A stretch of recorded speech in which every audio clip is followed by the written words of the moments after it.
Right, the towns are not in the letter. Yeah. Yeah. Visual is on, Okay, thank you. and that is audio. And Brandy.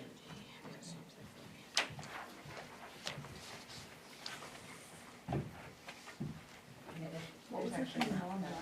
It's just, What was it training it's on? just one Vital records. before the First town. destination. Oh, okay, yeah. Yeah.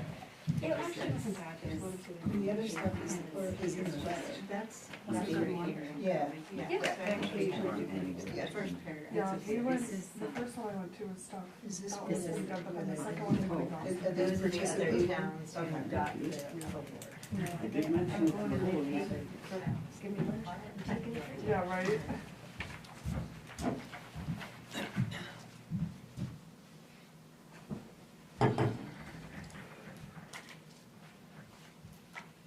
Pat, do you wanna move closer? Pat, do you wanna move closer? I'm sorry? Do you wanna move closer? Since Oh, Carol's okay. not in. Okay. It's great. Spread out more. Yeah. Everybody ready? Good? We're gonna call the regular select board meeting to order. It's Wednesday, March 19th at 6 p.m. And we're in the Bethel Town Office Meeting Room here at 19 Main Street. And we have 4 members with us this evening, so we do have a quorum, and we're joined by Manager Sharon Jackson and Clerk Jessica Grover with the minutes. Please stand and join me in the flag salute. I pledge allegiance to the flag of the United States of America and to the republic for which it stands, one nation, under God, indivisible, with liberty and justice for all. Okay, you're at public comment. We'll open it up. We have the agenda. Follow along with us. Any public comment? Right. Thank you. We'll continue on. No public comments. For adjustments to the agenda, you'll notice published, I think earlier today or last evening, we added an executive session towards the end of the agenda. Does anyone have any objections to having that on there? All right, hearing none, we'll keep it on there. And I want to thank the clerk for doing the workshop minutes, and I would like to add that to the agenda. That would be under action on minutes, 6B. Does anybody have any objection to adding that? Hearing none, we'll add that, 6B, workshop minutes. All right, thank you. We'll continue on. In public hearing, I believe we have no public hearings this evening. That brings us to action on the minutes. Discussion and action on the March 5th, 2025 regular select board meeting minutes. Are there any additions, amendments, deletions, corrections?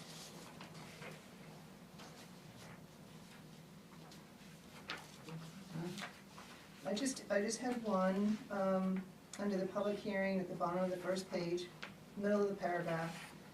It said the chair asked Jim Bennett, ordinance review committee member, to brief the board on the proposed change. I'd like to change board to public? Sure.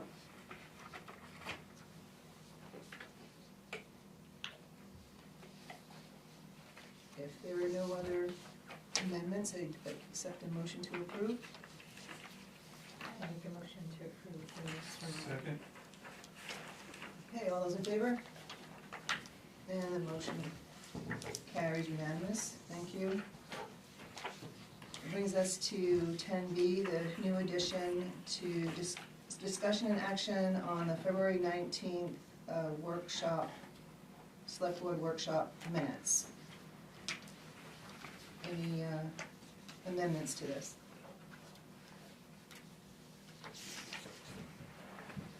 I would just add one towards the bottom, under 2, just that no action was taken.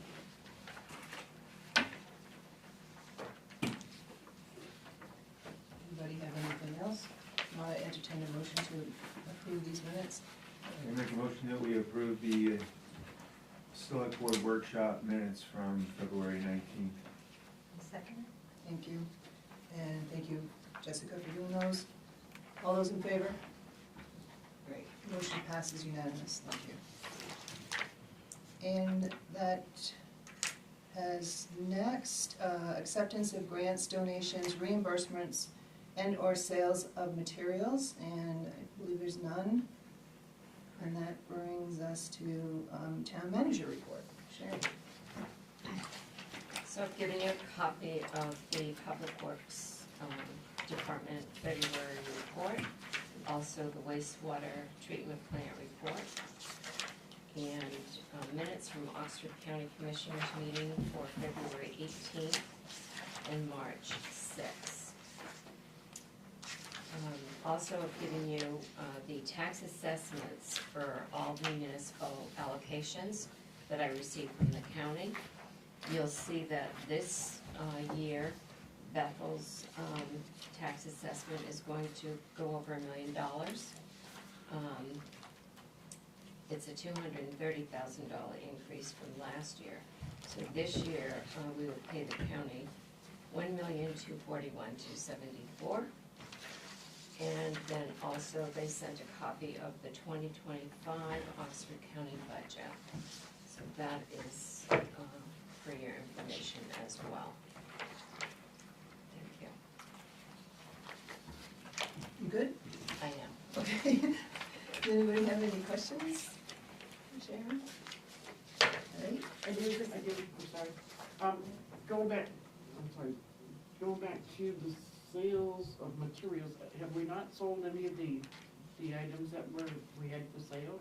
The trucks and all that? We sold all of them. Okay. But I don't remember seeing any report on that. I'll get the complete list for you to show what all the bidding prices were. Okay, thank you. That was completed when we were at the fire station. So,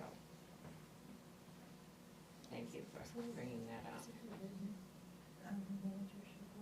Say again? Was there a written? I didn't do it. Okay, I just wanted to make sure, I'm working on the No. two piles and I was Yeah, looking to you make don't sure I have a written have one. it distinct. It's in my computer, No, not that's fine. finished. It's okay. Any other questions for Sharon? All right, thank you, Sharon. We'll continue on. Board committee report, none. Into our business items. A, discussion and action to add the proposed town code change on chapter 140 site plan, section 3, applicability to the June 2025 town warrant.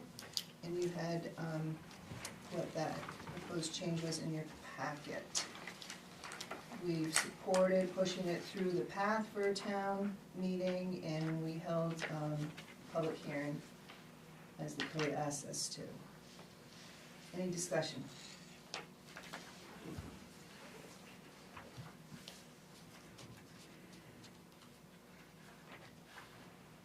I accept a motion to place it on the June 2025 warrant.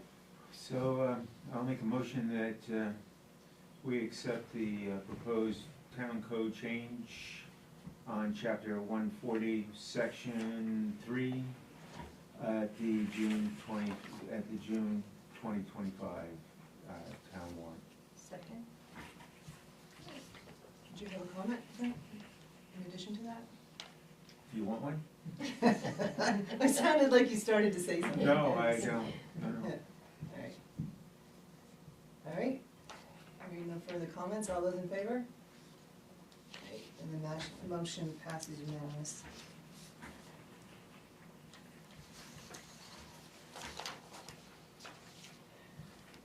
B, discussion and action to approve, and I'm not going to say his name correctly, Mark, can somebody help me out? Schliga. Schliga, thank you. Thank you, Randy. So discussion and action to approve Mark Schliga's application for appointment to the Airport Authority Board. So I'll make a motion that we approve Mark Schliga's application for appointment to the Airport Authority Board. Second. Okay, Any questions, comments? And it's, okay, but he's from Gilead. Yes, and Jessica actually attached where the part in the code is that they do need to be from Oxford County. And he is a registered voter in In Gilead. Gilead. I think he's also a pilot. Yes. That, his barn is in Bethel. His house is in Gilead. Well, hearing no further questions or comments, all those in favor? Who seconded that? Um, You- Oh, no, I You mean, motioned. no, you're right, It's I the seconded it. motion. Okay, thank you. Thanks. So that was a unanimous vote to approve. Thank you. Here comes some more difficult stuff. Okay, so 10C is discussion and action on sewer abatement request for account 2331, Levi Hill, 60 Vernon Street, in the amount of $95.80. And I believe on the table, we have some updated information, is that? Yes, Frank, your packet is okay. I took the original ones out, so what you have in front of you is accurate. Pat, you have the accurate information. Sarah and Michelle, I gave you the updated for this on your table tonight, so what was included prior is, you can toss that aside. What we did today was, For some reason I couldn't find it.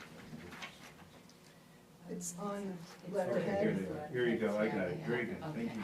so this first one here, as you know, in October, we took back the billing for the sewer. It was a quite challenging task that we had to do. We have over 500 sewer customers. The way that Maine Rural Water is set up in a different program than the program we use complicates problem when you try to integrate one program to another program when they're not the same. So that was one of the challenges we had in getting everything lining up correctly. So we had to rely on Trio to work with us to get the numbers in there correctly with the right digiting, and it just didn't format right when you go from one program to the other. If you've ever changed programs, you know that. So we did Q3 and Q4 billings here in Bethel. And we experienced some phone calls from customers who said, well, that this just doesn't look right. So as Emma started looking at them, and then I worked with her, and so did Jessica, to figure out what the problems were. That's where we discovered that we had some supplements and some abatements. And then we also had, we met with Randy and Lucian one day here, and then Lucian, there's a letter in here from one of them from Lucian, because of how the meter readings came up from the water, and then how those ended up not formatting correctly in our system.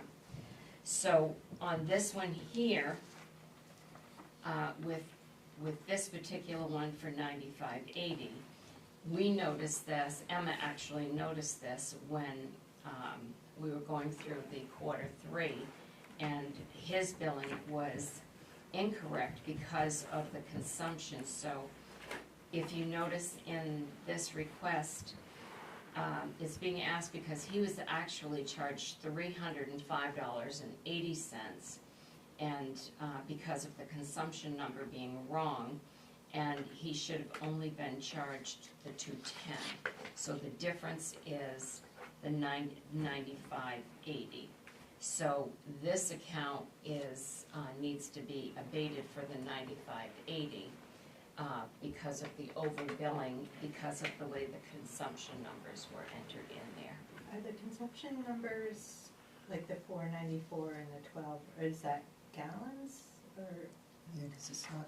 it's, because it doesn't, is it 210 because of the minimum payment? And it's just the big Yes, it difference should have in been, it numbers should have of- been a minimum payment, but the way the consumption number read out, it read out higher than what the minimum one Yeah, that was no. put in there. So, I mean, these are technical problems within the computer that we have to work out. Mhm. So, So is that just like an abbreviated number, so the minimum charge is 210 and that's up to 1,500 cubic, cubic feet? So I'm assuming that's 1,200, that 12 actually represents Yes. 1,200? Yeah. yes, So- because it drops the zeros. Mhm. And then, so then he was charged 49,400 is how he Wouldn't got, that be more than? I can't explain how the Yeah. numbers came out, but Yeah, when you I look understand. at it is, he was charged he got a bill for $305.80, and he should have only got a bill for $210. So that's what the bill went out was, and so now we need to abate the 95. We have worked through, how this programming now, so this is not gonna happen again in the formatting. So, I'm sorry That's to okay. interrupt, but I'm interrupting. Pardon me. that's okay. The question comes up is, are these isolated cases, because we have 4 or 5 of them tonight? Yes. Are they isolated or do we know if there's more to be found, or has a thorough accounting audit been done to know that this is what we have and We've gone through over 500 accounts individually. so this is all we found? Yes. Okay. There could be one that pops up that we didn't notice, but these are the ones that showed up. Well, that's not too bad for transferring that system with that many transactions to have, this is less than 1%, I think we're doing. Yeah. I think it's a job well done, and your explanation is enough for me. Okay, I think Although if it was more than that, we would want more Yeah. I would want more I explanation. think the best way to explain it is the formatting from one software program to another. And some of them just didn't work.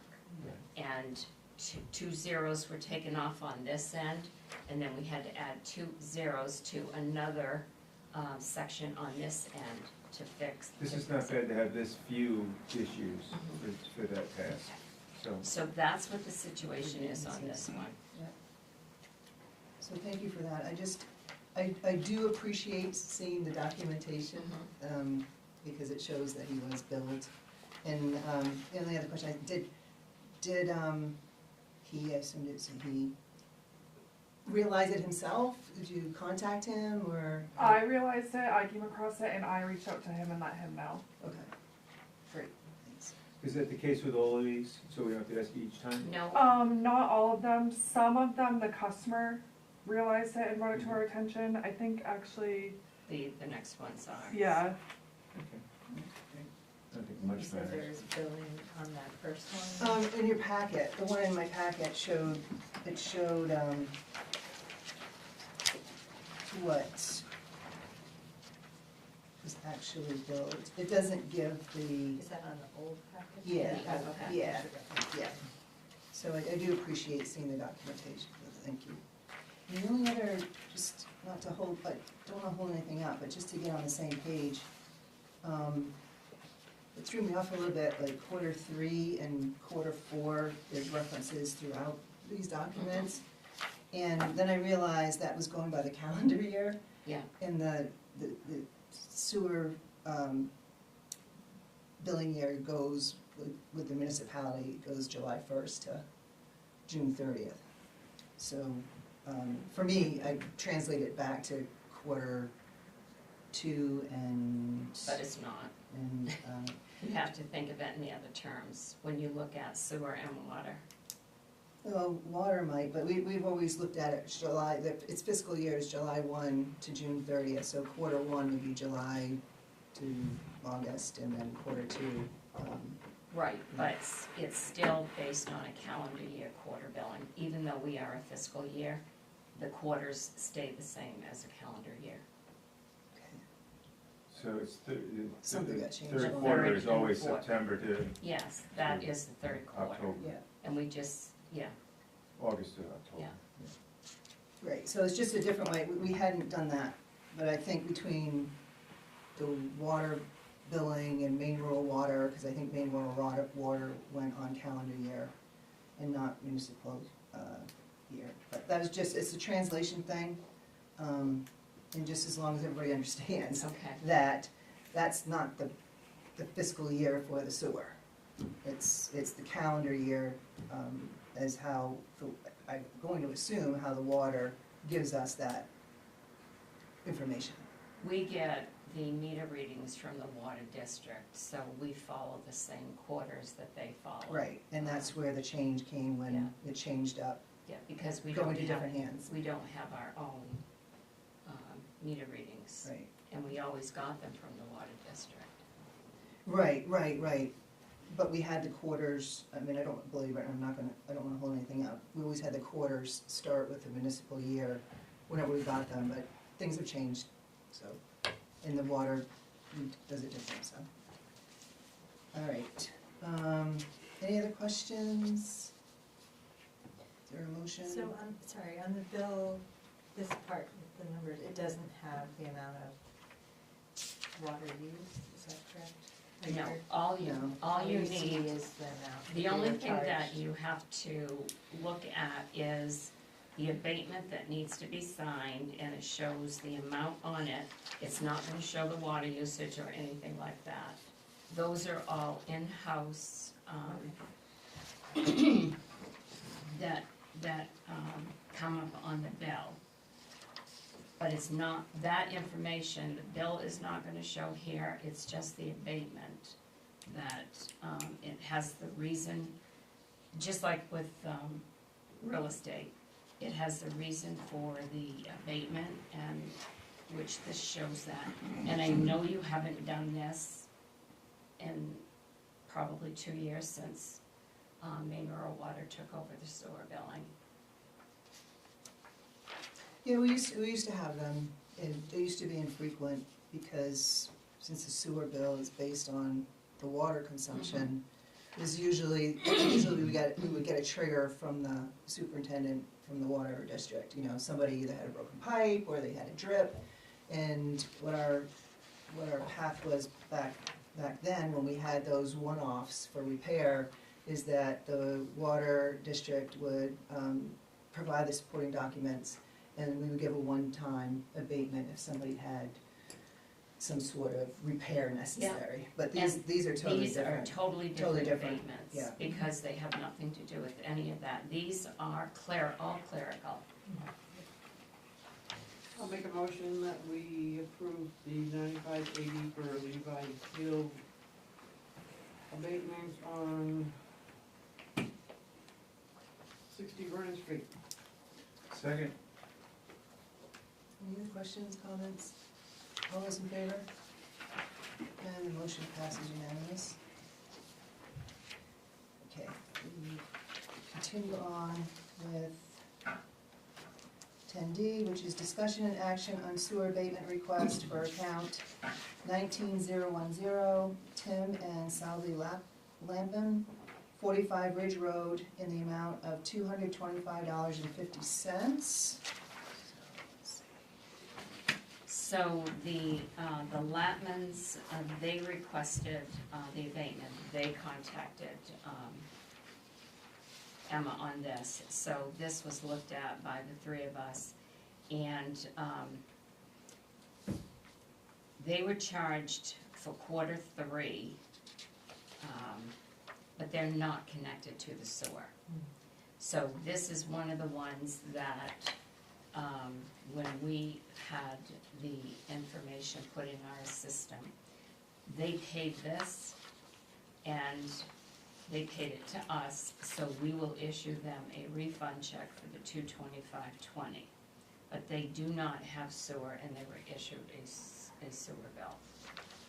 So that's the reason for this abatement. So how did they get on the list to be billed? Because we received several lists from Maine Rural Water. That was a challenging project that we had to go through. In receiving several lists from them, they weren't all the same. So some names of water, people who had water, ended up as showing that they also had sewer, when they did not. So some water company, users ended up, this was It's basically how. clerical, it's a clerical Yes, error. that- I think it's pretty That's what all of these are. Yeah. I think this is pretty straightforward, based on the first abatement. The clerical errors, I'm ready to make a motion, if everybody else is ready. I just have one question. So what about, so the old one made some reference to the payments that were made to Maine Rural Water. Okay, so we'll talk about all three of them. So in your packet, you received a letter that showed over $800. The reason these were redone this morning, because after I reviewed them all last night, they couldn't be done the way they were. The $862.20 that was on that letter was not correct. That included three amounts. The $225.20 was on the third quarter billing that we billed for. They were entered in as a sewer user and they're only a water user. So they paid that, not realizing that that was for sewer and not water. That's why that abatement is going to be issued a check. Then you have the one for the $420, which is next on the agenda. That was the sewer bill that was issued by Maine Rural Water. This one actually ended up being billed by Maine Rural Water, and that's one of the ones that ended up on our list when it shouldn't have. So they paid Maine Rural Water the $420. When customers would pay Maine Rural Water at the end of the month, all of the money that they paid Maine Rural Water, they sent us one check for all the payments, and then we received it in. So Maine Rural Water already paid us for this $420. So we're going to issue a check back to the Latmans for the $420. Maine Rural Water's not, because they already paid us, so we're going to pay it back. So that's the $420. In order to ask for an abatement, you have to first pay the bill. You can't have a bill abated if you don't pay it. So that was when I found that the $217 that was also included in this $800 amount had not been paid. So we took that one out. That one you will see next, on the next agenda, to be abated, okay? So it can't be abated because it hasn't been paid. You can't abate something that doesn't exist. So, that doesn't exist, it hasn't been paid. So the Latmans are going to be told in a letter, the letters are all drafted and ready to go. Emma will have the conversation with the couple. They have to pay the $217, and then we will use their request for the $217, and then we will refund the money. But we're not going to we can't approve an abatement if they didn't pay it. I have a question. Sure. Why don't we just credit them? Because that's not the way it works on here. The $217 is on the account.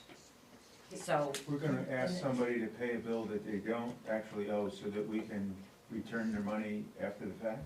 you have to do that even with real estate. You can't abate a real estate payment, a real estate tax, unless you pay it. So, I'm gonna say if I'm a customer, it's the way the law is. is that right? Because I'm just saying, you go into a business, they make a mistake and bill you for something you Yeah. didn't get, you ask them to pay you so that you can return their money and They're a going week to- later?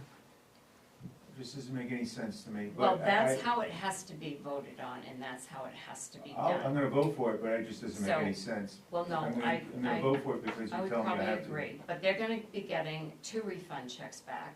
So we can apply one of those refunds to this, but we still have to have a motion.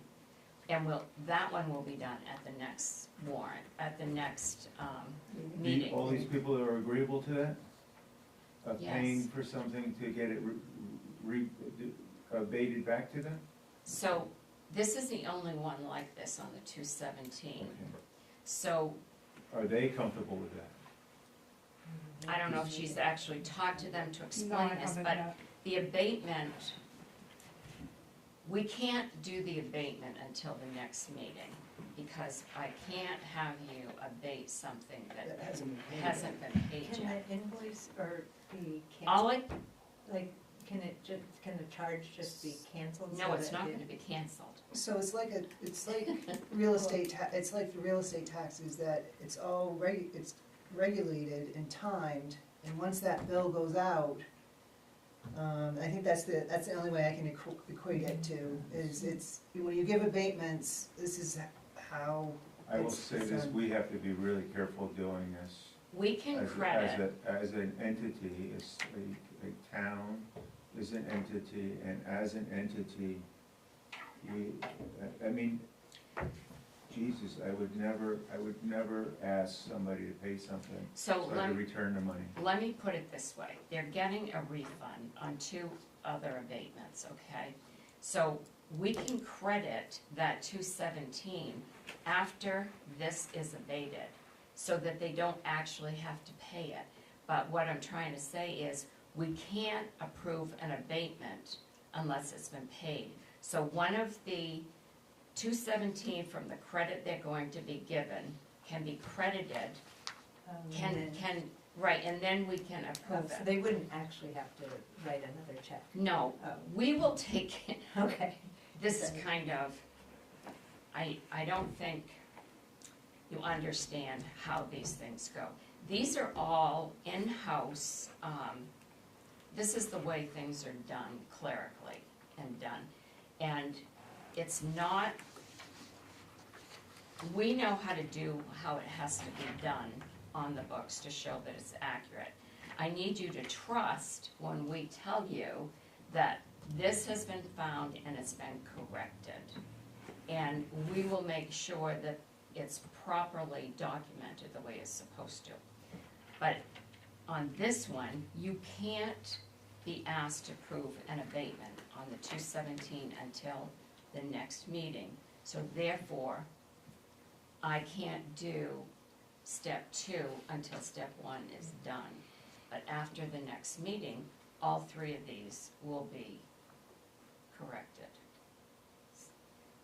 So they won't physically have to write a check, right? No. That's what you're saying. So I think it is okay. I think it's just. It is okay, but Yeah. those are the kind of things that usually selectmen don't get involved with, Right.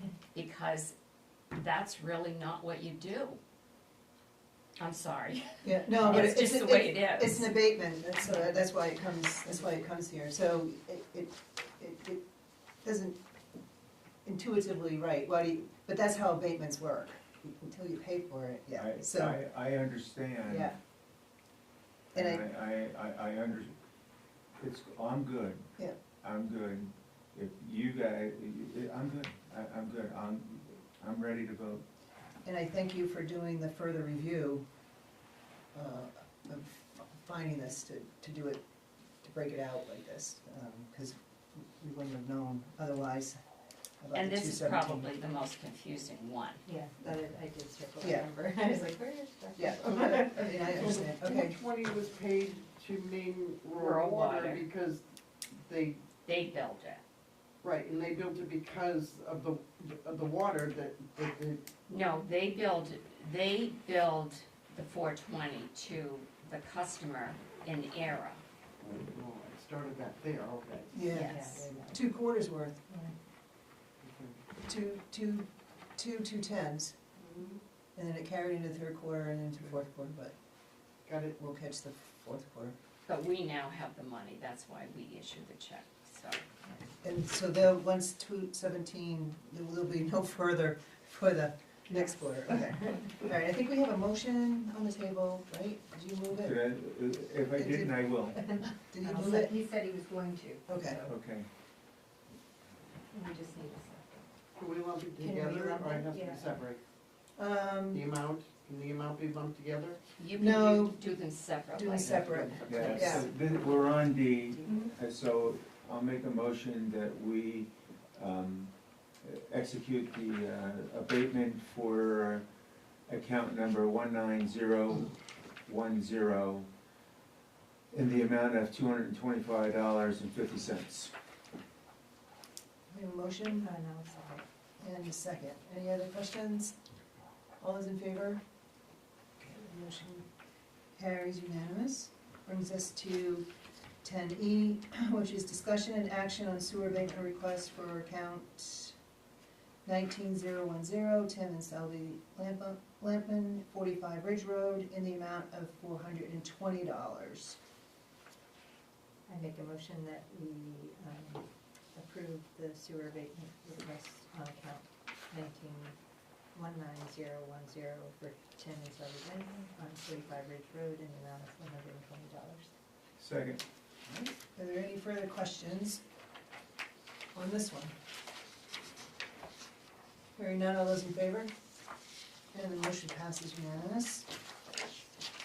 Okay, let's see, we're on to F. Discussion and action on sewer abatement request for account 160, Jeffrey Nordmark, 15 Evergreen Road, in the amount of $23.18. I'll make a, Yep. can I just make the motion? Yes.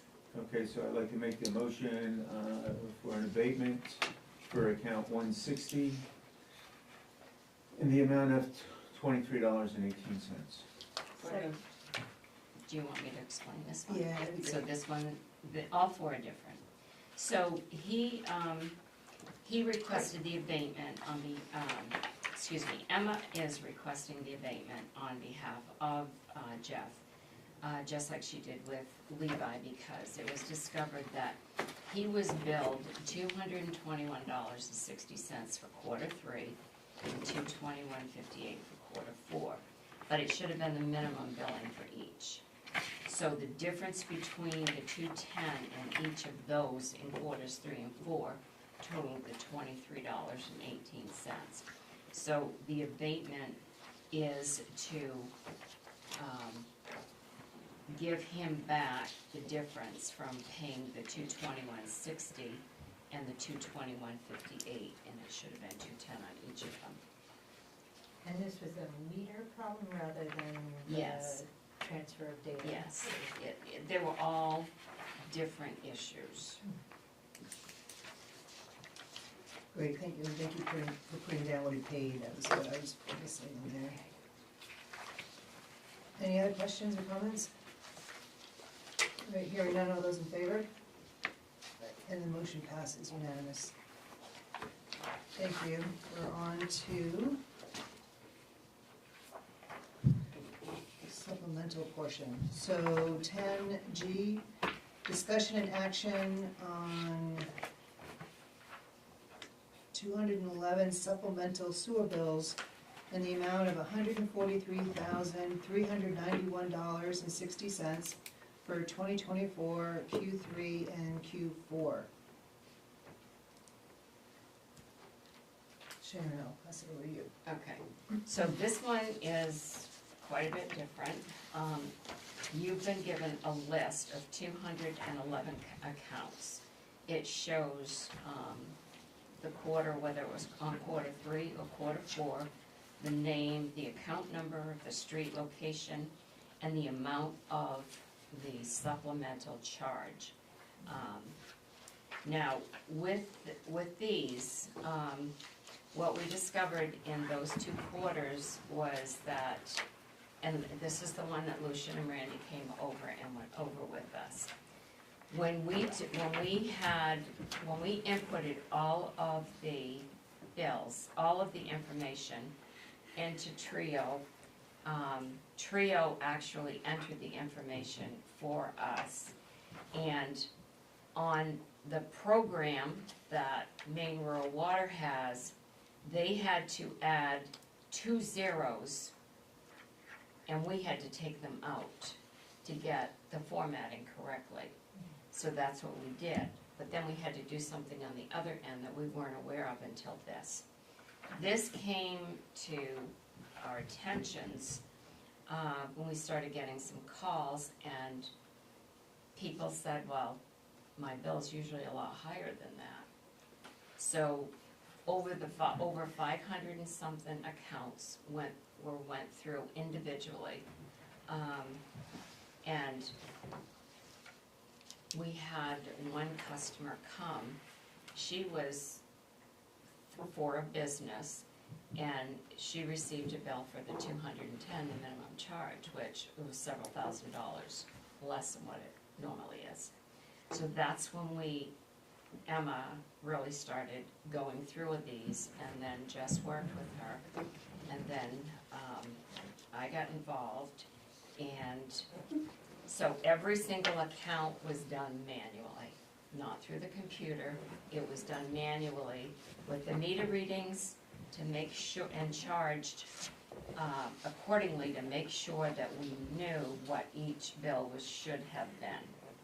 So once we did that, then Emma had to contact Trio back, and that was when we talked with Lucian and Randy, and 2 zeros had to be added in there, because the same business that came here because of their bill being wrong had also just gone to Lucian about problems with her bills there. So this has resulted in 211 accounts after Emma went through each and every one by themselves and then manually calculated all of the usages and consumptions with what it should be. Jessica went through that entire list to make sure that they were all done accordingly and matched what Emma's was. That took a lot of time for that to be done. And then in the process of doing that, there were also some accounts that we found that had not been on the list that came from Maine Rural Water in the beginning and should have had bills, because this resulted in people saying, I did not get a sewer bill. So by going through each and every one of those accounts, that's where they were able to find some other accounts that did not receive a sewer bill that should have, because they were not on the original list. So these supplements are all ready to be done tomorrow. They have to be done in the computer. One list of all of these, they're all numbered accordingly, 1 through 211.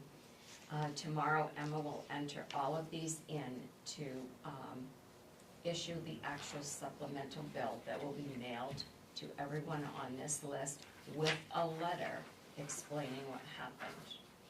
And then, and when she goes and puts the supplement in tomorrow, it will have a 30-day due date on these, which is what is supposed to be accordingly.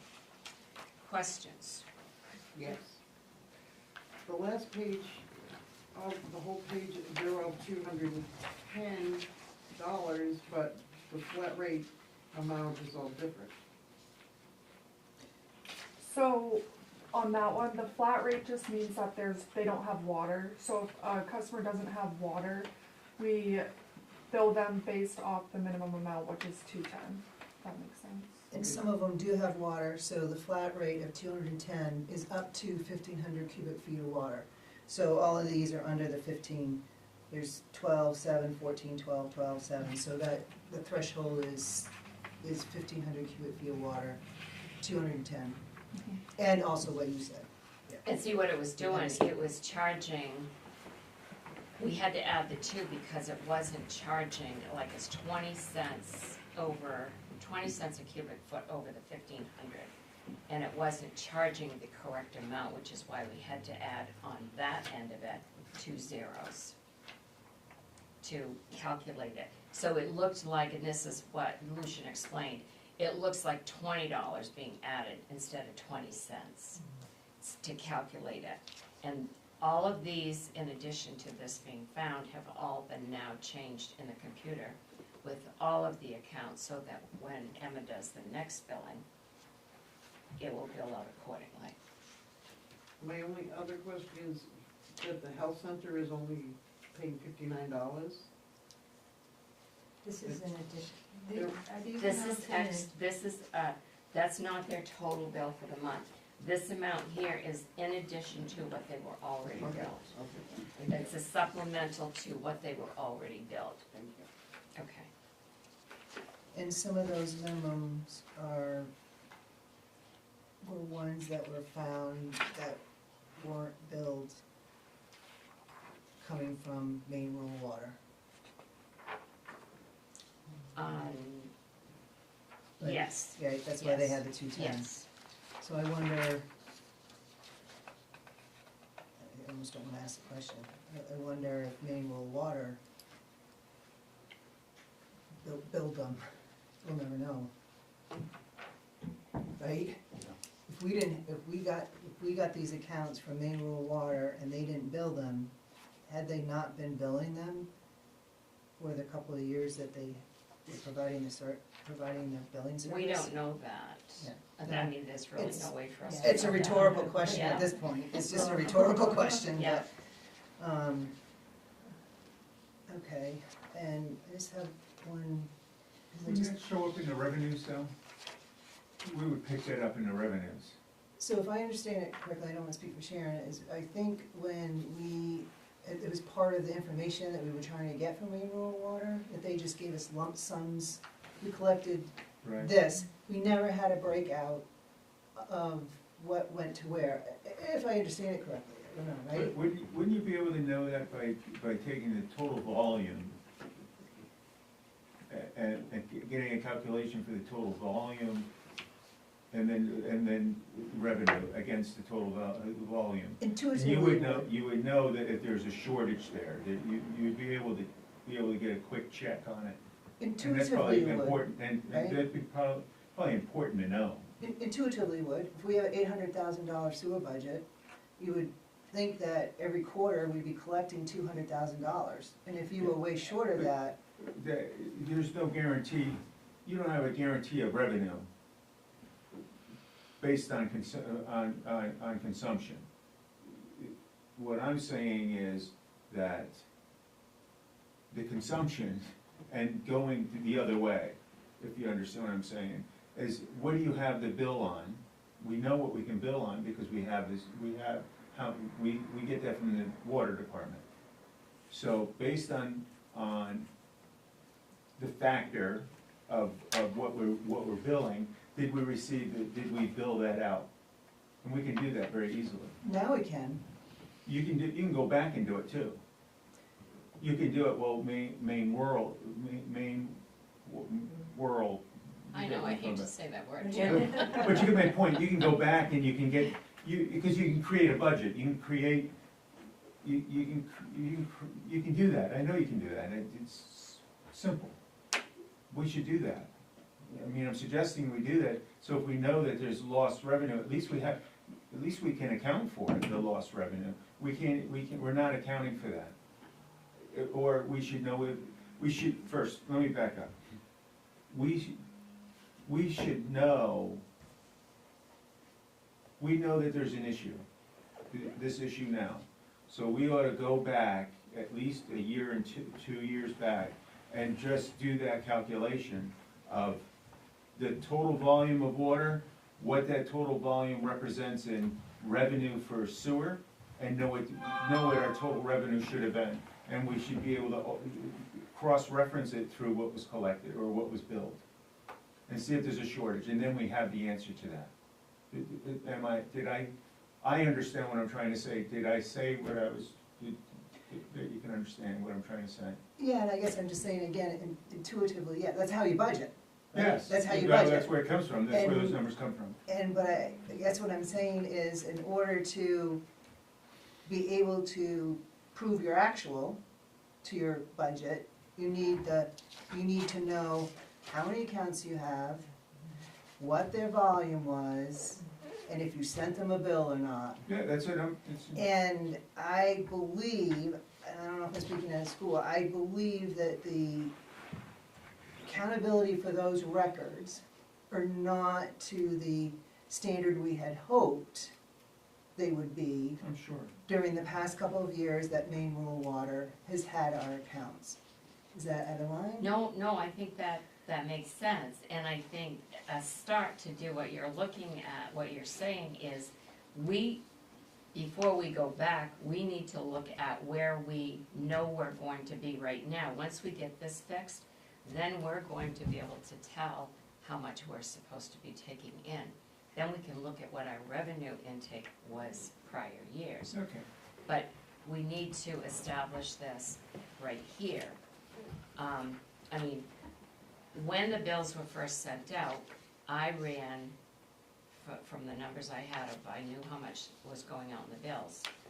I knew the number was off by at least that same amount. So this didn't surprise me when we got this number here, because it doubled, because I anticipated that our first quarter billing would be close to $250,000. And it was half of that, less than half of that actually. This puts it right up where, with our accounts, where I had estimated I thought it would be. Now, I've never done sewer billing before in any other town I worked in, and this has been a challenge for the three of us actually to get all of this figured out. But I think going forward, now that we can do this, when we do the next bill, we're gonna see that we should have a pattern that matches what quarter 3 and quarter 4 and then quarter 1 is gonna be.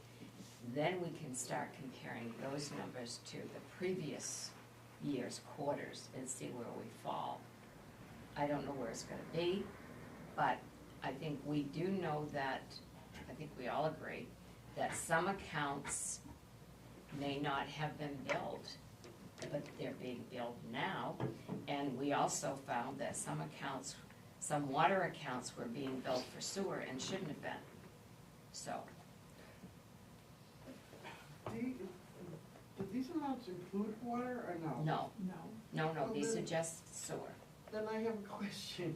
We just approved an abatement for Jeffrey on Evergreen, and he's being billed here for $1,100. I was just gonna point that out too. So on some of them, it could work out that way. But if he doesn't have sewer, why is he being on this No, list? meter problem. That isn't water though. He had, I would have The to- abatement was because they don't have sewage, but he's on the sewage bill. That was the lamp. It would be because he got a bill for sewer that's being abated. So on this is based on how he was billed on that other bill. So that will end up being one that's gonna have to come back and be corrected. he's the one that the water meter was reading incorrectly. Right. But it's, Oh, okay, I'm sorry. yeah, and so since the sewer is based on It the was, okay, water, it was the other one that was, Yeah. all right. It's Yeah. So still Right. was- some of these, Then why did they Yeah. supplement that? so some of these may end up having to be corrected again.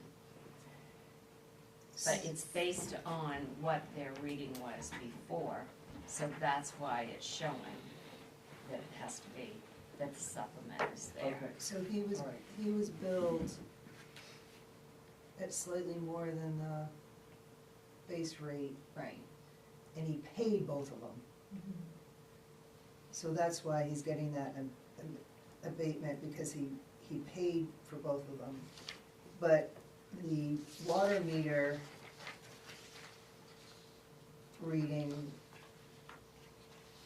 is, well, no, this problem here is Where is based he on on the this percentage, of the decimal points or something. Yeah. This is based, but the letter could be, the meter could have read more, and there may have been further correction, and that's in here, in And that's- addition to the decimal points. And that's the one from Lucian, right? Yeah, that's the only thing I Where can is he explain. in here? Sorry, He's now I'm getting really confused. I don't know what page it is. I know, I have to, It's like on the fourth page. What was it, what was the name? Yeah. It's on the 6th page, on and the back it's side. closer to the bottom. Lord Mark. Just look up the number 2594. Yeah, so he's, but he's well over the Right, base rate. right. So Yeah. why? He's well over the base rate, but that's the, so you have to look at, I think, two-dimensional. This meter correction that was done wasn't just done for this 210 reading, it was done in part for this. And then you have to put the computer compilation in on it. That's the only way I can wrap my head around it. But you can only abate, right, so he's, well, right, so he's paid his, essentially his base rate, and now he's paying more on top of it because of the 7,300 cubic, whatever he has here. Where is he? He's on this page. So my biggest question is because as far as I see it is, us selectmen, I think that the employees of the town are responsible for this, and they've come to us to say this, we're correcting these situations, and this is how we prepare. If you all are making a mistake right now and I'm voting for that mistake, I feel as though that's on the town employees, not to bring me something to make me, to make a mistake. So I'm trusting that you all have thoroughly vetted this to the point to where you brought it to the select board to say, this, it's corrected now, we need for you to move this on. I'm ready to move it on, but I certainly don't wanna see it come back in 3 months from now and say, Jesus, we made a mistake back then and we had you vote for a mistake. So as long as you can assure me as best you can that we're not making a mistake, and which I think we don't even need to ask that because we've hired the best and we have good information, that I'm ready to go, move it along. That's just where I'm at. And that's what it That might is. that might be me getting too old. No, but, I mean, we're looking at formatting problems Yeah. and from one company to another company, and different programs being used, where you always will have full formatting problems. I when know that this is happens. over my pay grade to try to figure out what you guys are doing right now. I would We're pay- comfortable I that- would be paying somebody to do this for We're me. comfortable that the way we've caught this and made the adjustments, that it's accurate. I'm not gonna say that there could be one or two that slip through the cracks, or we need to fix it again. But according to a manual calculation of each one of these counts, I would have to say that it's accurate right now. Which creates the situation where I'm ready Okay. to move it along. I don't know about everybody else. I have just two more questions. What do you, so 211 out of 500, as you were doing the manual checking, did you see anything that might have showed any sort of trend why it was these accounts and not the other accounts? I don't think so. Okay, so it's even Yeah, more. it is weird. You'd think it'd be like a systematic, or like if it Yeah. was a like if it was a decimal point or a decimal piece. Yeah, like if it was more over the, Yeah, Base It limit. could be that they did, the other half were predominantly ones that used less than. Right, yeah, yeah, that's the only thing I can think of, is that's what happened there. And then the other thing is when the letters go out, can you send us a copy just so we know what it says? I'm not gonna send you a copy of every single letter. No, just one. They're all gonna be The different. format, just the there. format? Yeah, This- they'll all be different letters unless it's, some of them might be a generic letter, but, a template letter that they all go out. But I don't think they're gonna go out to individual, to 200, they're not gonna be made out to each person. No, whatever communication, I mean, the problem that happened here seems to be the same problem for all of them. Right, So I assume that there's gonna be some sort of template or whatever, just, yes, there will be a letter that will go Yeah. out with each of the supplemental bills explaining that, there were formatting problems from, Yeah. taking this back over from Maine Rural Water, and, yes, when, you can have a copy of that. yeah. So what thanks. created this situation is that each account was billed too little, and we're making up for it now. Yes. And so the letter should be saying, it should reference that you were billed, I'm on the list. Yes, I was billed too little, and now we're asking you to come up current, and this will make you current. yes, So in that letter, it's gonna be pretty self-explanatory. I don't pay enough attention until I do an audit to see this. And that could be, my audits run, they're not consistently done, they're Yeah. done at different times when I get to them.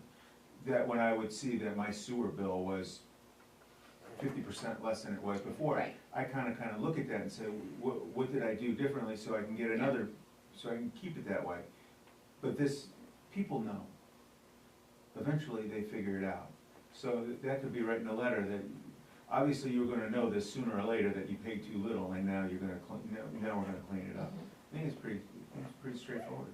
oh, and I think anybody that knows that they got a bill this time for $210 a minimum, and if last time they got a bill for $2,210, Yeah. they're gonna know, well, this isn't accurate. And some people just don't pay attention to when they get their bills, what their amounts are. So, yeah, So are there any other questions? If not, is there a motion?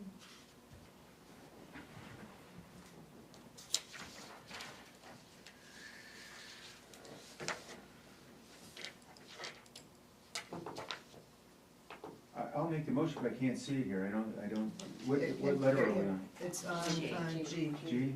So I'll make a motion that we, take action on the supplemental sewer bills in the amount of, what is that, $143, $143,391.60 for the 2024 third and fourth quarter. Second, Any other comments, questions? Hearing none, all those in favor? And the motion passes unanimous. All right. Thank you for that. And now we're on to 10H, discussion to approve the revised Bethel Regional Airport lease agreement for hangar construction and occupancy at the Bethel Regional Airport with approval to allow the town manager, airport manager to sign the 4 existing updated leases on behalf of the town. do you want me to explain what this is? And, yeah, we have it in your packet and on your table And also. the one that I want you to look at is the one that has copy right on the top of it. Right, it's in your hand, I already put yours in, yeah. And Frank, yours should say copy, it was on your table. And Michelle and Sarah too. This Okay, one? Yeah. so, what from the one I sent you from this one here, I just went in and I added date to where they're signed and, because there was no date on that page. So for the past several months, the Airport Authority Board has been working on revising the current hangar lease for the airport. And right now, the airport has 4 hangar leases. And what we realized several months before that we even started working on this was that we finally were able to find all 4 leases, and some of them had been bought and sold over time, and not one of those 4 leases for the 4 hangars had consistent language in it. They were all different.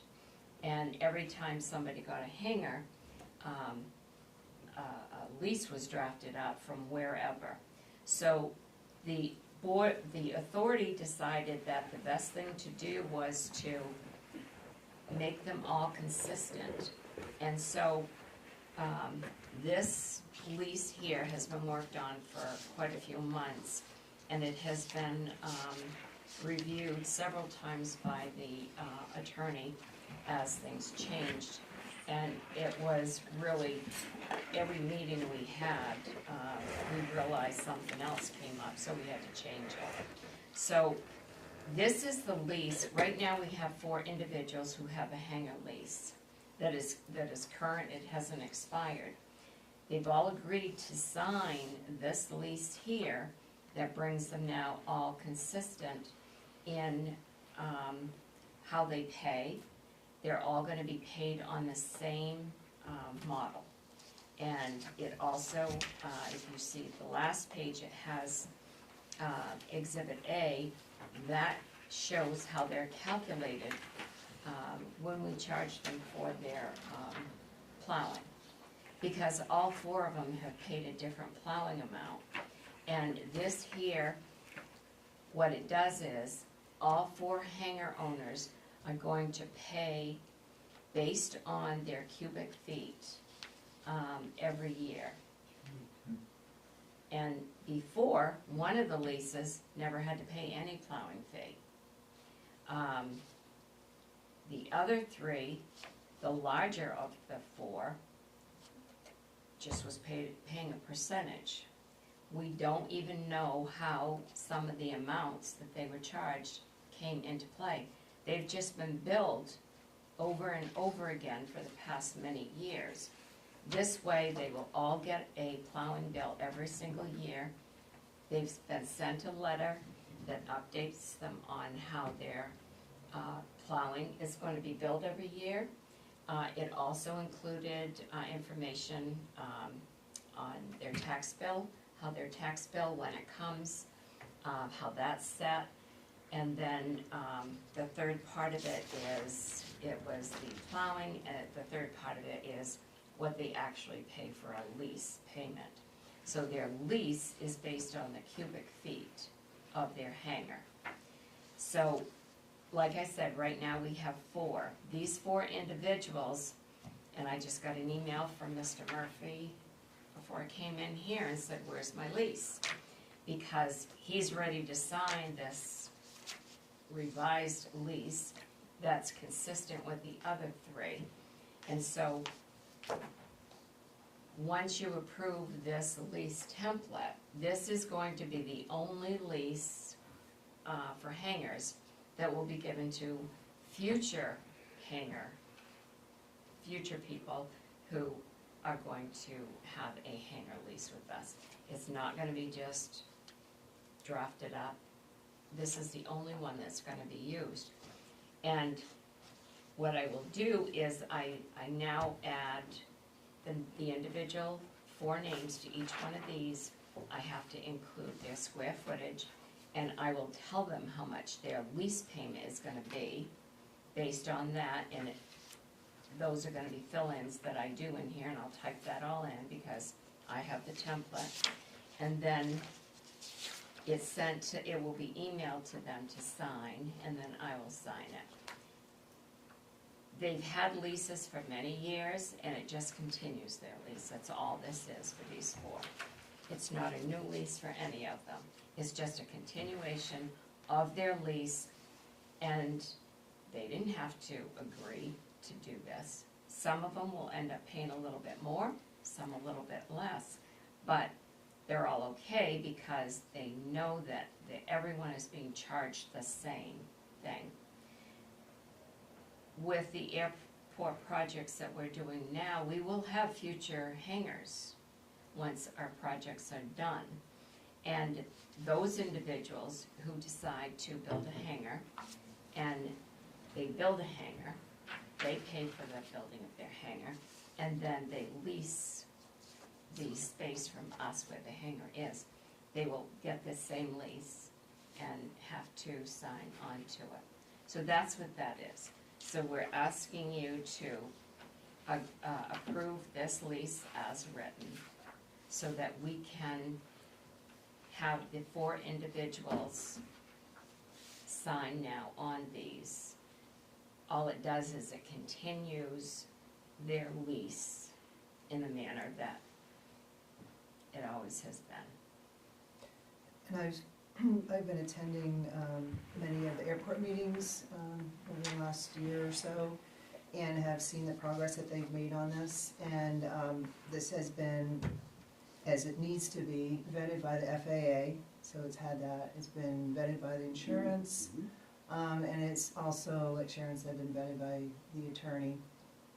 And it makes everything fair, calculations for the 4 existing ones. And then, of course, it would be the template for any future ones that would come to us. I would make the motion to approve the revised Bethel Regional Airport lease agreement has been presented to us, and allow the town manager, who is also the airport manager, to sign for the 4 existing leases on behalf of the town. A second. Any other questions, comments? Thank you for the work on this, Amy and Shannon. I'll Right. have these leases to them, tomorrow. There aren't any other questions? Do you have a question? No, like we do Okay. need to vote, right? Yes, Okay. yes. All right, all those in favor? And the motion passes unanimous. Thank you. Okay, the other one is not right, this one is right. We're gonna be moving on to 10I, which is discussion and action on a proposed assessor's revaluation agreement, which we got in a packet a meeting or so ago, and you have on your table. Yeah, I included another copy tonight in case you didn't bring yours from when I passed it out at one of the previous meetings. Michelle, why don't you explain this? Yes, as a prelude that I gave a couple meetings ago, the assessor board recommends approving this revaluation agreement.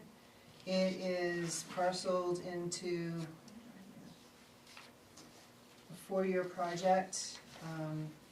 The first 3 years of our assessor will go and visit and make sure that the tax cards are all updated. And the valuation piece will not happen until the last year, and the properties will be visited again, and then that's where the valuation happens at that time. The only change would be as if the assessor, as he visits over the next 3 years, if he catches something that isn't already, if there's a building there and they don't have anything on the tax record, then he would add that. It would be at whatever the current valuation is that year. So that was the common question that was asked in doing the revaluation this year.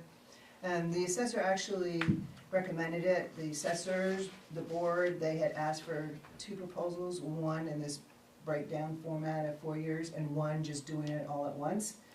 And the assessor actually recommended to go in this format because of the changes in the assessors that we've had over recent years, and the change in the staff for recording various things for the tax card and such. So that's why the Board of Assessors recommended to the Select Board to please approve this. The funds for this are already being tracked and reserved in our municipal capital budget. I don't have in front of me where we are, but we do have the money currently to pay in the years, and when we come to the 4th year, we'll have the money as well.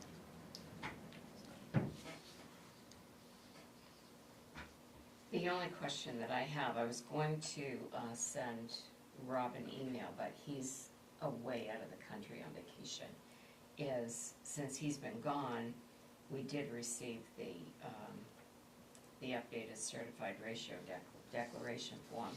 That has decreased quite a bit from current year, and I was gonna ask him how he felt that was going to affect what he could certify at this year. And, because current year, he was able to certify for 70%, and because his dropped, I couldn't put my fingers on the previous one, but I know it was not at 55%. So Yeah, I think it was around, I think it was 70% last year, and we were able, you have a 10% range, so we did it to 77. Yeah. So it was 77, we ended up with 77% ratio. And we didn't factor last year, but, so when you look at this and you read at this, the town doesn't really wanna have a ratio factor of 55%. The lowest you really kinda wanna go, and you can check me with Rob when he's back, is about 70%. The Board of Assessors do realize, from now until about the time we have the revaluation, that there will be factoring that will be done, and that will be a subject of conversation over the next several months until the tax commitment is set. But, yeah, so this is like the first time seeing that one too, so. Can you explain that a little bit? What you mean by the 70%, or is that too much? So it's based on valuations, the state's valuation. So when you see them do all the calculations, you have the state valuation of what they believe that Frank's Place is, and not what we think, but what the state thinks. So they have that, and it's, I believe it goes back 2 years. So we're doing factoring and working with figures from 2 years ago, which places us at the edge of the, we're out of the bubble, we're out of the pandemic at that time. And when they do these ratios, the sales ratios, what's happening for sales, and what they put as a valuation, and there's an equation, and that's how they come up with the 55%. How that specifically affects us, probably what you can be tangible to you, are the exemptions that the state has, namely the homestead exemption. So you want to be closer to 100% factored or within range or otherwise, then you get 100% of the homestead exemption, or I think it's at 25K, so you get that. If you have homestead exemption now, and you go and you look at your tax bill from this past year, you will notice that you did not get 100% of the 25K, you only got 77% of the 20%. So that's the real tangible part, I guess, if that's helpful. And it's gonna be a discussion. The Board of Assessors schedules to meet the second Wednesday at 8 AM here, and our next meeting is in April, so whatever that date is. I think it's the 13th. Oh, I can't read up there, but I think it's the 13th. The second, it's the same second Wednesday that the airport meets. Is that the 13th? It's the 9th. Oh, the 9th, okay. Yeah. So, Yeah, so that will be conversations, and we schedule to meet the second Wednesday, but we don't always meet, so check the calendar. Depends on what we have on the agenda. it affects the veterans exemption also, and the other exemption would, I believe, it affects the eye exemption if you're blind. And, so yeah, you don't, your assessed value, you're taxed on a higher assessed value because you're not getting the full homestead exemptions or veterans or so that's how that. So are there any other questions or comments on the revaluation agreement? Make a motion that we approve the assessors of reevaluation agreement. Second. If there there any other questions? All those in favor? And it passes unanimous. Just a kind of a point of order, do you think it's been, yeah, I think maybe we just do it, yeah. Yeah, So I would make a motion to waive the bidding process for this service. Which means we would use that one. RJD appraisal. Do we need a second? Second? Any questions on that? I think you explained that before, was it just that they've been working with us for? Yes, yeah, he's now been working with us for a period of time, and there's that institutional knowledge and familiarity that will assist as he does the work instead of bringing in somebody new. Some of the other pieces that I've been impressed with, and I think will be helpful by the time we have the revaluation, his process, he took Nuri through reval maybe like 3 years ago or so, and I had the opportunity with working with some of the properties through the business, went through the process. What he does is he'll do the reval, and prior to the tax commitment, he'll give everybody a sample tax bill. And so you can see what that sample is, he'll provide meeting opportunities so people can ask questions, come in and meet with him. He's even gone out to people's sites, if they had a question. So that kind of courtesy was very much appreciated, so that was the other reason. All right, if there are no other questions, all those in favor? All right, and that motion passes unanimous, thank you. And that gets us on the docket. So that's great. We're up to 10J. Discussion to approve the award confirmation for energy efficiency planning for rural communities, EEPRC, technical assistance program applied for by the Conservation Committee. And we got a little bit in our packet, and you got more on your table. And I'll pass it to either Sharon or Sarah. Yeah, I think we had talked to the board about it in the fall, but it was a long time ago that we applied, so we thought maybe we hadn't gotten it because it was so long ago, but it's a technical assistance award, and we were a town that was chosen, and we just found out last week. I think there's a list of towns that Yes, I Sharon. passed that out just a little bit ago. There were 14 towns Yeah. that received this. Received it. And when we did the application, we had to submit 6 different town buildings. And I didn't realize that they were gonna just choose some, but they chose the coal block building and the public works building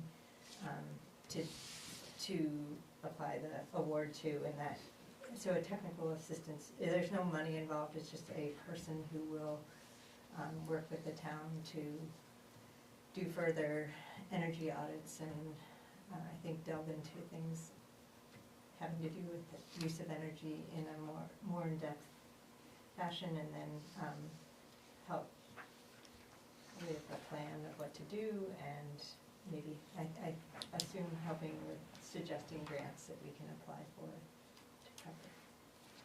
And so I think we're asking if that's okay to accept the award, and the person who comes with it, whose name is Casey Zorn.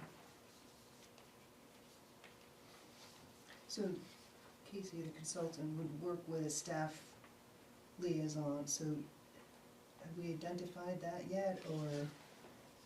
Who they would work with. Yeah. Well, it really wouldn't be just one person. The Conservation Commission will assist on a lot of this. And As long as you're comfortable, we are. and helping with the paperwork, just like you're doing right now with the other energy audit. A lot of this information we already have because of the John Snell information we had to provide to John Snell, and the information that we use the same information through the other University of Maine grant that they're working on. They all use different information, but it's from the basis of what we paid out for lights and electric and fuel oil and that. And then they take these, those totals and they, use it to determine different energy costs and however they do it. So there are 3 different groups actually. But like we had to pay for John's assistance, we did get a grant to pay for him. And my guess would be that what I would do is Scott would be the person who would take them through, obviously, the Public Works Garage, because he would be the most knowledgeable of what's going on there, which he did before with John Snell, and he did that here too, so he would do the walkthrough with them here as well. And then the paperwork, the Conservation Commission has been very good about assisting the staff here in getting the information that the person from the grant organization needs. Because it can be a lot of, work to have to get everything together. But I think in everybody working together, then they would have also options of where we can apply, like Sarah said, for grants to do some of these projects that might cost that we might not have to pay for. Is there any obligation? There's no obligation. The only thing is the staff liaison will work with someone here for site visits. They will ask for 2 to 3 years of energy and water data for each building. In this case, it would just be the 2. And attend energy benchmarking trainings and provide additional support as needed. So it would be determined at a later time once they start who would actually go to the trainings that they recommend. But this is a project that the committee has decided to take on, so I would look to them to be very involved in this and doing the trainings as well. Be hands-on. Yes. And the product that comes out is an audit, right? Is that what it is? I mean, I was trying to. yeah, it's not super clear here, but I think it's more than an audit, though. I think it's will come up with a plan of changes you could make to Yes. save money and be more energy efficient. Similar to like what John Snell did, he made recommendations based on the information he gathered. They'll do the same thing, and they'll also, this is what they do, they'll also be able to provide, options for grants. But as far as, there's no actual cost Yeah. that we would have to pay, we don't get, it's not a grant, so we wouldn't get any money from them. So there's no involvement in that way. I feel like it would be It's like, time. yeah, like time, and then it's just the information we would get from it. Like, as we're talking about making, what are we gonna do with this building, and, I just think it would just give us more information to use to help make those decisions, and then maybe we find out that it's not worth doing stuff, or maybe we find out it's reasonable to weatherize the building and makes, because it's really hard to know, there's so many numbers everywhere, that Yeah. I think like having one person who works with us and even when when Sharon gives me the electricity data, it's a lot, and if there's one person who has that experience and helps you process it all, I think it could be helpful. But maybe it won't be, but I don't think it costs, it doesn't cost us anything, so it just may be helpful in making some, more decisions about our buildings, because we know, I think we need work on this building. But I do want to say thank you to Scott for giving me a really thorough tour of the building yesterday. It's such a beautiful building, and that definitely has a lot of work in terms of energy efficiency to do, so. And this is independent of the students' Yeah, the that are working, students yeah. is not a grant or anything, that's also not costing us any money. Oh, yeah, no, no. Yeah, they're, I'm not looking at costs, yeah, I'm I'm looking not, at, yeah, again, what they work may they're be giving doing. us similar, yeah, I have been working great, it's been a lot, but it's like, I'm not sure what we're gonna end up getting, how, you know, like how. Yeah. You Yeah. just don't know until you. to get, I think they were gonna give some sort of report or something, Yeah, right? and I Yes, think yeah, Karen, yeah, Karen, yeah. I think was interested in talking to you about, should she come and give an update to the board about that work that's being done. At the University of Maine. Yeah, with the two students. And we could probably do that at the next meeting, would be good, because you have weekly Zooms with them, and then she always sends an Yeah. email, and. But even with those Zooms, I'm not quite sure where, you know, what they've done yet with the data, but. This is saving us from paying these consultants to do this work, because it's, they're providing this at no cost. Their work, right, their work's Yes. at no cost, they Yeah. just, I don't know if they can help write grants too. I mean, maybe, I don't know whether they go that far or whether it's just suggesting. Yeah, and I don't know that, We but could it's ask something them. that you can find out. Right. any other questions or comments on this? Is there a I make a motion? motion that we approve the, award confirmation for energy efficiency planning for rural communities to be applied for by the conservation, I'm sorry. Second? Any other questions or comments? Hearing none, all those in favor? And motion passes unanimous. Great. I'll get that signed and sent out. All I have to do is email it to them. Okay, great, thank you. Thank you for your work on this, Sarah. Yeah. Sure. Yes, Thank you. the commission did a lot of work Yeah, on putting that grant together. Karen Buell does a lot of helping with the writing, so it's not just, but yeah. That's great, thank you. We're gonna continue on with the warrants. So 11A, discussion and action on accounts payable warrant 2025-71 in the amount of $110,430, and I'll move that. Any questions?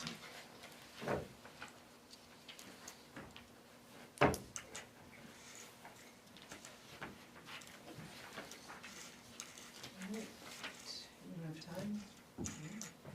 Hearing nothing, no questions, all those in favor? We needed a second. Oh, I think I said. Okay. You're so Sorry, quiet. sorry. Second, second. Alright, I believe that, can we just see the vote again? All those in favor? Oh, yeah. And it passes unanimous, thank you. We're on to 11B, which is discussion and action on accounts payable warrant 2025-72 in the amount of $118,769.74, and I'll move that. Second? Questions on this one?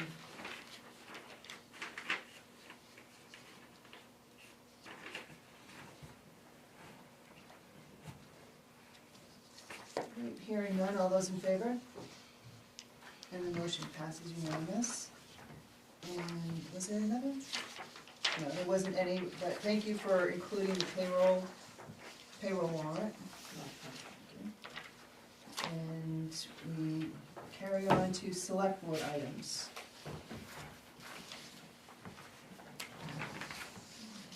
You had a meeting with Wayne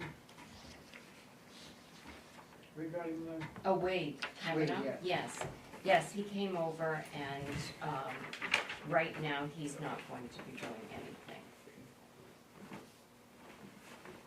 If things change, he will come back and see me, but right now, they're not doing anything out back with the building. And, he did give me some information, showing me some of the information that they had submitted for, but he has not received any grants or anything. But as he figures out what they're gonna do, then he'll come back again. But right now, he's not gonna do anything. Okay. Thanks for that update. Any other items? What is it, I know we talked about maybe doing some workshops on planning, is that something, I know it's budget season right now, so it's not a good time, but is that something we'll do maybe later in the spring, or? I didn't hear everything. It was, you said. I think we had talked about doing workshops where we do some planning just for future, I don't know, I think it was, had to do with buildings and also rescue and fire, and just bigger planning items. I mean, I foresee that a lot of, some of the more immediate planning will be through the budget process. And then there's continued conversation with capital items that can continue on. There's definitely also continued conversations with, departments, programs, that type of stuff that can happen. I think for the immediate, it will be whatever happens through the budget process, which is a huge process. And then we can circle back to get more structure on conversations, I think, on those. Is that kind of where you see it too? That's where I see it too. Yeah. As soon as we can get the budget done, then you can look at, what you might wanna schedule for doing things. Speaking of the budget, do we have additional meeting dates? Oh, I should have, Monday night is the next meeting. Right, but because we lost this Monday, do we have to add a night on that? We have 3 on the schedule, and that's all we're gonna need. Okay. Any other items? And I just want, just as a heads up, we're planning to do the Green Up Day, which is where we, citizens gather and clean up the town on Saturday, May 3rd, this year, so if you'd like, just help spread the word, that'd be good. Cool. You have a little flyer or something, Yeah, right? okay. Yeah. We also talked to the Freshman Academy, because they're looking for pay it forward projects, and we haven't heard yet, but maybe a group of kids may want to help organize. FBLA, I think, is looking for something too. Maybe good if the freshmen don't, then we could. And I just had to get, is the Bingham Forest Committee, have they scheduled the next meeting? I haven't heard, but I can Okay. ask them when Okay. they're gonna meet again. Okay, I just wanted to see if they're gonna pick up any conversation from the harvesting that was stopped, if they were gonna have any plans. I have, since I gave you the update on their account, I have received 1 more check, which is the Oh, final okay. check, so I have to update that, and I'll send that to Peter, and he distributes that to his committee, and I'll give you a copy Okay. of it as well. And when I'll send him an email and ask him when their committee's gonna meet again.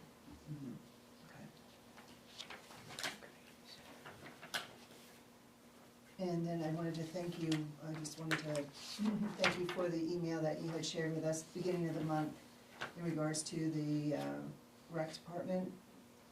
And they're going out looking to get some sponsorships for the baseball, softball team shirts, and asking, businesses and organizations, so thank you for making us aware of that and how those monies work when that happens, so appreciate that on that.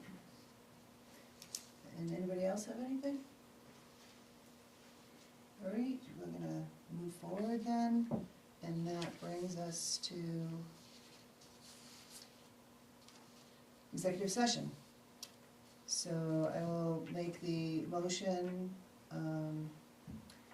discuss an action to enter the executive session pursuant to 1 MRS section 4056A for personnel matter. Second? Okay, very good.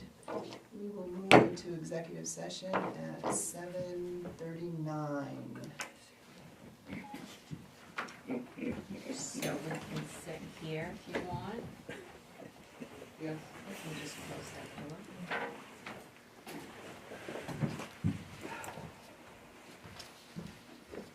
Jess? You got up here.